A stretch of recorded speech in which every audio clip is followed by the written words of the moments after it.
साथियों नमस्कार। भारतीय जनता पार्टी ने फूंकने और सूंघने वालों को सांसद बना रखा है। वो मदमस्त हाथी की तरह बौरा गए हैं। उन्हें पता ही नहीं चल रहा कि वो बोल क्या रहे।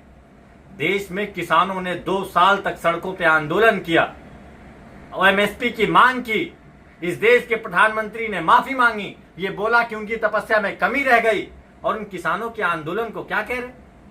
कंगना रनावत कह रही है कि रेप होता था उन किसान के आंदोलनों में, लाशें टंगी रहती थी वहां पे।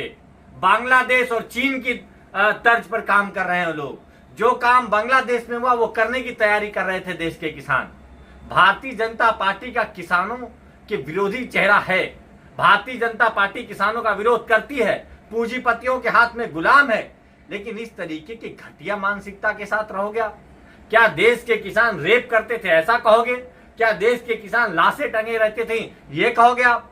अगर 750 किसानों ने अपनी शहादत दी, इस देश के लिए 750 किसान शहीद हुए, देश की संसद में मुद्दा उठा, आम आदमी पार्टी के नेता संजय सिंह जी ने उस पर सस्पेंड हुए, हमारे नेताओं ने, हमारी पार्टी ने विरोध किया, और आप इतने बड़े आंदोलन को, आप इतने बड़े प्रदर्शन को आप इस तरीके से ओछी और घटिया बातें कर रहे हो।